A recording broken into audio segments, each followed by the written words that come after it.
Good morning.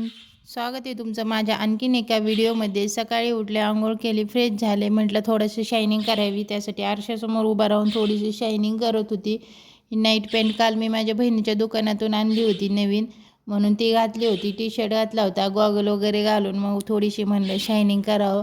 नाक दिसत पण नव्हतं त्या गॉगलमधनं, पण म्हणलं तरी पण चला, काय अडचण नाही. तर मग शायनिंग झाल्याच्या नंतर किचनमध्ये आली. किचनमध्ये पहिला चहा ठेवला. चहा ठेवून झाल्यानंतर मग एकीकडे नाश्त्याची तयारी चालू होती. बाबू आणि मायरा उठली होती, पण बाबू झोपलेला होता. पहिल्यांदा चहा ठेवला. चहा ठेवून झाल्याच्या नंतर मग नाश्ता करून मला परत जायचं होतं शॉपवरती. आज दिवसभर काम होतं, पोरांचं पण आवरायचं होतं. बाबू काही लवकर उठत नाही, रात्री तो लवकर झोपत नाही, त्यासाठी तो लवकर अजिबात उठत नाही आहे. तुम्ही पाहू शकता मी बाबू कसं झोपलाय.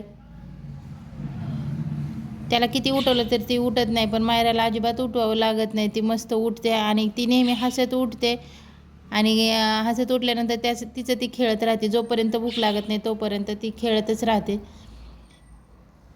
त्या दोघांचा बाबूला उठवत उठवत मला मशीन पण लावायची होती. घरातले कामं सगळे आवरून शॉपवर जायचं होतं. म्हटलं बाबू उठत नाही तोपर्यंत काही करावं, तर मग म्हणलं मशीन लावावं. इकडे चहा उकळत होता. एकीकडे 2-3 दिवसापासून खूप दूध होतं, ते दुधाचं म्हटलं खवा करावं म्हणून ते गरम करायला ठेवलं. शॉपवर नेऊन संध्याकाळी परत मग संध्याकाळच्या स्वयंपाकाची तयारी. आज होतं पनीर. बाबूला पनीर खायचं होतं. पनीर रेसिपी पूर्ण पाहिजे असेल तर तुम्ही माझ्या यूट्यूब चॅनलला जाऊन पाहू शकता. मसाला भाजून घेतला आणि वाटून तेलामध्ये टाकून नंतर मग वाटाणे वगैरे टाकले. तेल सुटेपर्यंत छान असं ह्या मसाला परतून घ्यायचा. ड्राय मसाले काही टाकून छान असं परतून घेतलं. टोमॅटो हा नेहमी कच्चाच टाकायचा. मी कच्चाच टाकते प्युरी करून. टोमॅटो मी भाजत नाही आहे. पनीर पण मी छान असं फ्राय करून घेते आणि पाण्यामध्ये ठेवते, म्हणजे ते सॉफ्ट पडत नाही आहे. छान असं शाही पनीर बनवलं मी आणि चपात्या बनवल्या होत्या. तुम्ही पाहू शकता किती छान असं झालेलं आहे. मी सुरुचीचे प्रोडक्ट वापरते, म्हणजे सगळे मसाले हे सुरुचीचे वापरलेले आहेत. थोडीशी कसुरी मेथी टाकली वरून. किती छान असं पनीर झाले बघा.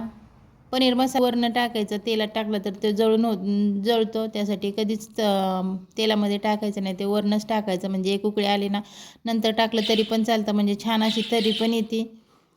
किती छान दिसते बघा. तुमच्या पण तोंडाला पाणी सुटले ना, खरं खरं सांगायचं.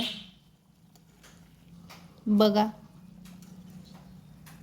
खूप छान असं झालं हॉटेलसारखं.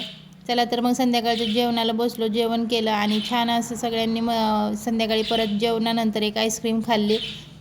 तर असा होता माझा आजचा व्हिडिओ. तर तुम्हाला कसा वाटला ते कमेंट करून नक्की सांगा.